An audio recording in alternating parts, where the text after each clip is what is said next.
শ্রীরামকৃষ্ণ বিজয়া দিবসে দক্ষিণেশ্বর মন্দিরে ভক্ত সঙ্গে। ঠাকুর শ্রীরামকৃষ্ণ দক্ষিণেশ্বর মন্দিরে বিরাজ করিতেছেন। বেলা 9টা হইবে। ছোট্ট খাটটিতে বিশ্রাম করিতেছেন। মেঝেতে মণি বসিয়া আছেন, তার সহিত কথা কইতেছেন। আজ বিজয়া, রবিবার 22শে অক্টোবর 1882 খ্রিস্টাব্দ, আশ্বিন শুক্লা দশমী তিথি, 6ই কার্তিক 1289। আজকাল রাখাল ঠাকুরের কাছে আসেন। নরেন্দ্র, ভবনাথ মাঝে মাঝে যাতায়াত করেন। ঠাকুরের সঙ্গে তার ভ্রাতুষ্পুত্র শ্রীযুক্ত রামলালও হাজরামশায় বাস করিতেছেন। রাম, মনমোহন, সুরেশ, মাস্টার, বলরাম ইহারাও প্রায় প্রতি সপ্তাহে ঠাকুরকে দর্শন করিয়া যান। বাবুরাম সবে 2-1 বার দর্শন করিয়াছেন। শ্রীরামকৃষ্ণ: তোমার পূজার ছুটি হয়েছে? মণি: আজ্ঞা হাঁ, আমি সপ্তমী, অষ্টমী ও নবমী পূজার দিনে কেশব সেনের বাড়িতে প্রত্যহ গিয়েছিলাম। শ্রীরামকৃষ্ণ: বলো কি গো? মণি: দুর্গাপুজোর বেশ ব্যাখ্যা শুনেছি। শ্রীরামকৃষ্ণ: কি বল দেখি? মণি: কেশব সেনের বাড়িতে রোজ সকালে উপাসনা হয় 10টা-11টা পর্যন্ত। সেই উপাসনার সময় তিনি দুর্গাপূজার ব্যাখ্যা করেছিলেন। তিনি বললেন, যদি মাকে পাওয়া যায়, যদি মা দুর্গাকে কেউ হৃদয় মন্দিরে আনতে পারে, তাহলে লক্ষ্মী, সরস্বতী, কার্তিক, গণেশ আপনি আসেন।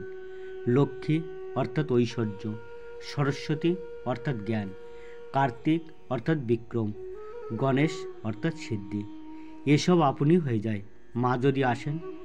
ঠাকুর শ্রীরামকৃষ্ণের নরেন্দ্রাদি অন্তরঙ্গ। শ্রীযুক্ত ঠাকুর সকল বিবরণ শুনলেন ও মাঝে মাঝে কেশবের উপাসনা সম্বন্ধে প্রশ্ন করিতে লাগিলেন। অবশেষে বলিতেছেন, তুমি এখানে ওখানে যেও না, এখানেই আসবে। যারা অন্তরঙ্গ তারা কেবল এখানেই আসবে। নরেন্দ্র, ভবনাথ, রাখাল এরা আমার অন্তরঙ্গ, এরা সামান্য নয়। তুমি এদের একদিন খাইও। নরেন্দ্রকে তোমার কিরূপ বোধ হয়? মণি: আজ্ঞা, খুব ভালো। শ্রীরামকৃষ্ণ: দেখ, নরেন্দ্রের কত গুণ! গাইতে বাজাতে, বিদ্যায়, আবার জিতেন্দ্রীয়। বলেছে বিয়ে করবে না, ছেলেবেলা থেকে ঈশ্বরেতে মন। ঠাকুর মণির সহিত আবার কথা কইতেছেন।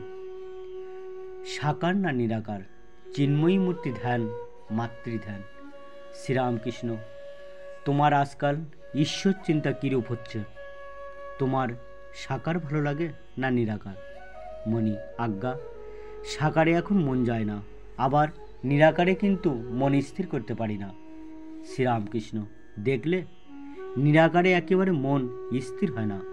প্রথম প্রথম সাকার তো বেশ। মণি: মাটির এইসব মূর্তি চিন্তা করা। শ্রীরামকৃষ্ণ: কেন? চিন্ময়ী মূর্তি।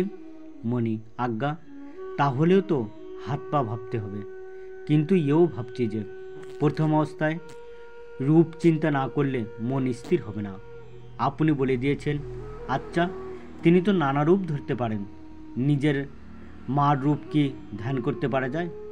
শ্রীরামকৃষ্ণ: হ্যাঁ, তিনি মা, গুরু আর ব্রহ্মবয়ী স্বরূপা।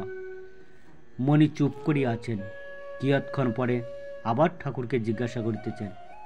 মণি: আজ্ঞা, নিরাকারে কীরকম দেখা যায় ও কি বর্ণনা করা যায়? শ্রীরামকৃষ্ণ একটু চিন্তা করিয়া: ও কিরূপ জানো? এই কথা বলিয়া ঠাকুর একটু চুপ করিলেন। তৎপরে সাকার নিরাকার দর্শন কিরূপ অনুভূতি হয় একটি কথা বলিয়া দিলেন। আবার ঠাকুর চুপ করিয়া আছেন। শ্রীরামকৃষ্ণ: কি জানো, এটি ঠিক বুঝতে সাধন চাই। ঘরের ভিতরে রত্ন যদি দেখতে চাও আর নিতে চাও, তাহলে পরিশ্রম করে চাবি এনে দরজার তালা খুলতে হয়, তারপর রত্ন বার করে আনতে হয়। তা না হলে তালা দেওয়া ঘর, দ্বারের কাছে দাঁড়িয়ে ভাবছি, ওই আমি দরজা খুললুম, সিন্ধুকের তালা ভাবলুম, ওই রত্ন বার করলুম। শুধু দাঁড়িয়ে ভাবলে তো হয় না, সাধন করা চাই। ঠিক আছে বন্ধুরা, আজ এই পর্যন্ত। সবাইকে অসংখ্য ধন্যবাদ জানিয়ে এখানেই শেষ করছি।